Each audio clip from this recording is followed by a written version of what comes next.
Let's have a look at solid-state drives. A solid-state drive is made from flash memory. Essentially, these are microchips that store data that is not lost if the power is switched off.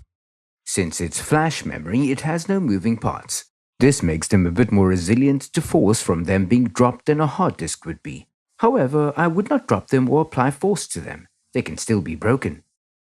Solid-state drives have no moving parts. Since they don't have a motor in them as hard disks do, they use less power. Since they don't have any moving parts, they don't have parts like motors that wear out due to movement. However, as we'll see, solid-state drives do wear out. Solid-state drives are much faster than hard disks. Modern flash memory can read sequential data a lot faster than hard disks can in most circumstances. This is especially true for high-performance solid-state drives. Random access of data is faster since with hard disks, the head of the hard disk has to move where the data is. Solid-state drives have no head to move and also can read multiple chips at the same time. The only real downside to solid-state drives is that generally they cost more than hard disks for the same capacity. I say generally because with hard disks there's a higher base cost than with solid-state drives. That is, the hard disk spindle and other components cost a lot more than the components required to make a solid-state drive. Thus, if you're looking for the cheapest storage device on the market and not concerned about the capacity, you'll find solid-state drives are the cheapest. Once you start moving up the price range, hard disks take over since you can store a lot more in them once the manufacturer recovers the base cost.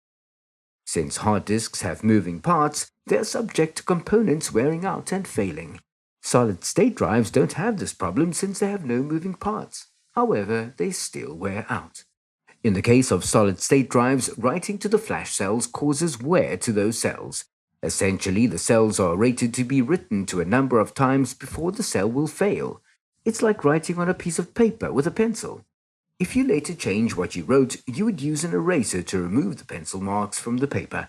Each time you do this, it wears down the paper until it tears. Then you can't use it anymore. For reading, on the other hand, wearing is negligible if there is any at all. Since wearing is extremely low for reading, most people will say reading causes no wear. With electronics, when it's powered and in use, it is causing some wear to the device. Using certain functions or putting the device under load will cause it to wear out faster.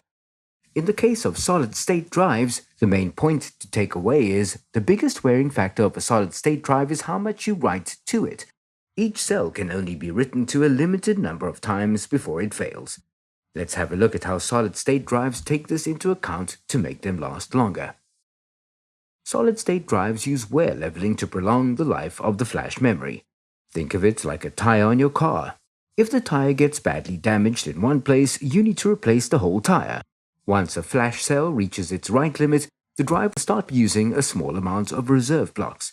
When all the reserve blocks are used, you really need to replace the solid-state drive, as it's only a matter of time before you lose data or have a failure. The lowest writable unit on a solid-state drive is a block. Thus, technically, the cell does not reach the write limit. The block reaches its write limit, but you get the idea. Some backup blocks are available for replacement of a block that has reached its write limit. However, once these are gone, the device should not be used. To understand how wear leveling works, let's consider a solid-state drive without wear leveling. Without wear leveling, certain blocks in the solid-state drive will get used more than others. Operating systems will write to certain blocks all the time. For example, the page file is always written to the same location. Without wear leveling, the same blocks on the solid-state drive get written to all the time. Therefore, wear is concentrated to certain blocks and not spread out. Some blocks will not be used much while others will be written to excessively, which will reduce the lifespan of the solid-state drive. Wear leveling fixes these problems by evening out the wear. In order to do this, a block that is written to a lot will be moved to a different location that has been written to less. Thus, it evens out the wear across the whole device. The wear leveling should mean the wear on the drive is pretty even, thereby extending the lifespan of the solid-state drive. Modern solid-state drives all use wear leveling. Only the very first solid-state drives did not have wear leveling and would therefore wear out very quickly. You don't need to worry about wear leveling since it's all done in the background for you. but it is worth knowing what it is and how to check how much life is left in your solid-state drive. Crystal Disk Info is a free tool that can read statistics and information from your drive. This computer has 2 solid-state drives installed. You can see there's a lot of information at the bottom. However, this information differs from device to device. There's no standard for this information, thus different devices will give you different information. Some devices will provide more than others, and some devices may record data where others do not. So if you see a 0 value, it may be 0 or it may be the device does not record that information. Notice at the top left, the health status of the device is reported as 99%. So essentially 1% of the life of this device has been used. The manufacturer of the device may also provide tools which give you information about the device and how much life it has left. On the right-hand side, you will notice the number of writes written to the solid-state drive is listed. Although this is useful, you need to know how many writes the device can support before it fails. So generally, I would just look at the status of the device. I will change to my other solid-state drive. You will notice that this solid-state drive gives less information than the other one. The information you get will depend on what the manufacturer of the device decides to give you. With this solid-state drive, the life expectancy is 93%, so there's still a lot of life left in this drive. Although wear leveling is done for you, there is something you can do to increase the life of your solid-state drive. To increase the lifespan of the solid-state drive, you want to reduce the number of writes on that drive. One way to achieve this is to leave some free space on the solid-state drive. Leaving some free space allows for more efficient storage of the data. Opinions vary on how much space you should leave. I've seen ranges from 25 to 10%. Let's have a look at why it's important. In this example, I have shown a small area of a very full solid-state drive. Solid-state drives store data in blocks. However, these blocks are divided up into pages. The free pages are shown in green and the used pages are gray. This is a simple example where each block has 4 pages. Different solid-state drives may have a different number of pages per block. 128 pages per block is a common size for solid-state drives. When data in a page is changed, the block needs to be read, the changes applied, and the block rewritten with the new changes. So let's consider what happens when we attempt to write 3 pages to the solid-state drive. In this case, there are 3 pages on the solid-state drive that have data that needs to be changed. Thus, to write the 3 pages, each block needs to be read, the new page added to the block, and then the whole block rewritten. In order for this to occur, 3 reads and 3 writes need to be completed. Since there are no free blocks, this is the only way we can update the pages. Now let's consider that on the solid-state drive there is a free block. When the pages are written, since the block is empty, only 1 write is required to write the 3 pages. All the pages that need to be updated can all be written to the same block. Thus, you can see that if there is free space on the solid-state drive, this increases its efficiency. Essentially, if there is free space, this reduces the number of reads and writes that need to be done. There's also another feature that's used to reduce wear of the solid-state drive. Solid-state drives also use a feature called trim. Trim commands are sent by the operating system to tell the solid-state drive what data is not needed. Let's consider that we have 2 different blocks on a solid-state drive. These blocks contain pages in green that are free and pages that have been used in gray.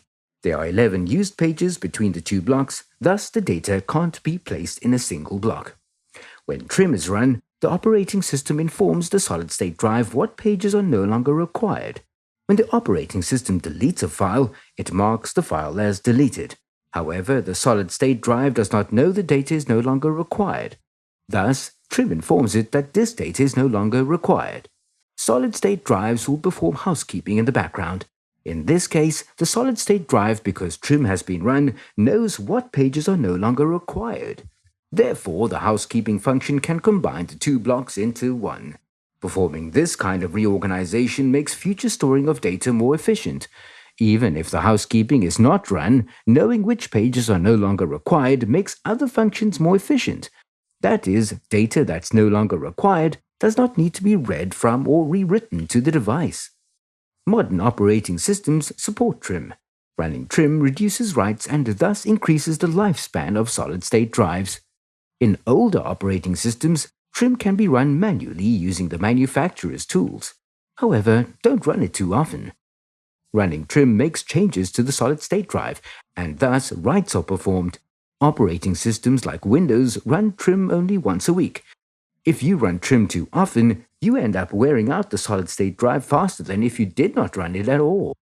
Generally speaking, nowadays the boot drive will be a solid-state drive. Solid-state drives compared with hard disks have faster random access. Using them to boot your hard drive and run your operating system will make it run a lot faster. You'll notice the computer booting up faster and being more responsive when doing things like opening the start menu, for example. Nowadays, smaller solid-state drives are cheaper than hard disks. This is because the base cost of a hard disk is more than a solid-state drive. So you'll find that 128GB and 256GB solid-state drives are generally cheaper than the cheapest hard disk. The smallest hard disks tend to be around the 1TB mark, as it becomes financially unviable to make them with small capacity. In the case of laptops, the majority of manufacturers no longer use hard disks. When it comes to hard disks, capacity is still king. For large storage capacity, you can't beat hard disks for the price. So generally, I would get the largest solid-state drive my budget allows for the boot drive and then purchase a hard disk for additional storage if I needed it. You'll find that if the user does not have a need to store a lot of data on the computer, nowadays they'll probably just have a single solid-state drive to run their operating system and store their data files. Now let's have a look at the different interfaces solid-state drives come with. There are a number of different solid-state interfaces. The newest type is M.2 NVMe. M.2 is a newer standard for storage. Essentially, it's a rectangular circuit board with an edge connector. NVMe stands for Non-Volatile Memory Express. Non-volatile memory simply means the data is not lost if the power is lost. The express part just refers to the fact that it's using the PCI Express bus. The M.2 standard can be used for other devices, for example, a Wi-Fi adapter. To determine what the M.2 device is designed to work with, there's a notch missing in the edge connector. In the case of solid-state drives, if there's one notch missing, it is using PCI Express. This is known as M key. NVMe was released in 2012. Thus, unless you have an old computer, it should be supported. Since it uses PCI Express, it's very fast. It also uses a newer protocol. Given that older protocols were designed for spinning hard disks using a motor, the newer protocol is designed with solid-state drives in mind. The previous standard was the M.2 SATA standard. This standard uses the SATA protocol. Essentially, it's the same as a SATA storage device with a different connector. Since it uses the SATA protocol, it has a maximum speed of 6 gigabits per second. With the increasing speed of flash memory, 6 gigabits per second became a bottleneck for solid-state drives. Thus, the need for a faster standard like NVMe. Therefore, you may find that M.2 SATA storage is slowly disappearing from the market.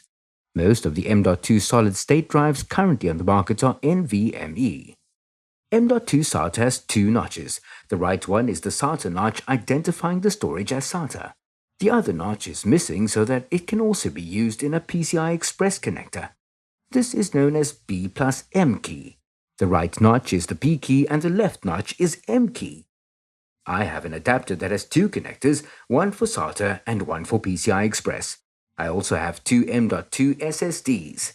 One is SATA and the other one is NVMe. The SATA SSD has two notches. The NVMe SSD has one notch. This adapter has the same connectors as your motherboard would have. Notice the connectors are keyed. The key is essentially a plastic protrusion that prevents the wrong SSD being plugged into the connector or the SSD being plugged in upside down. Notice that the SATA SSD will plug in the SATA connector as expected. If your motherboard has this connector, it will support SATA SSDs. However, if not, it will be PCI Express. You will notice that because the SATA SSD has two notches, it will plug into the NVMe connector as well. On older motherboards, the PCI Express connectors supported SATA and NVMe SSD. However, you'll find that new motherboards may have connectors that only support NVMe. So if you plug in a SATA SSD and you find it's not working, it may be because the connector does not support it. Check your motherboard manual, and you may find that some connectors support SATA and some do not.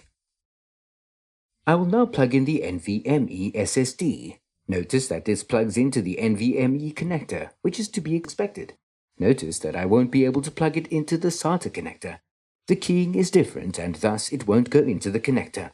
When purchasing M.2 devices, make sure your adapter matches the connector. For storage devices, the B key and M key will be used. Other devices like network devices use different keying, which I have not covered in this video. But essentially, different keying just means the protrusion is in a different position. The next connector that I will look at is the SATA connector. This connector is limited to a maximum speed of 6 gigabits per second. With the increased speed of flash memory, this has become too slow. The newest version of SATA is version 3. However, we are unlikely to see a version 4 of SATA due to engineering limitations. Thus, it appears that SATA will never go above this maximum speed. SATA is fast enough for hard disks, but not solid-state drives. Thus, you will probably see SATA still used for hard disks, but M.2 taking over for solid-state drives. The last type I will look at is M-SATA, which stands for Mini SATA. Essentially, feature-wise, it's the same as SATA, however, it just uses a different connector. I'm a bit surprised that CompTIA still has this as an exam objective, as it had a limited market share. Nowadays, it's been replaced by M.2. It essentially had some use in laptops, but did not really take off. Unless you're working with an old laptop, you won't come across it. That concludes this video from IT Free Training on solid-state drives. I hope this video has helped you understand how they work and how to use them. Until the next video from us, I would like to thank you for watching.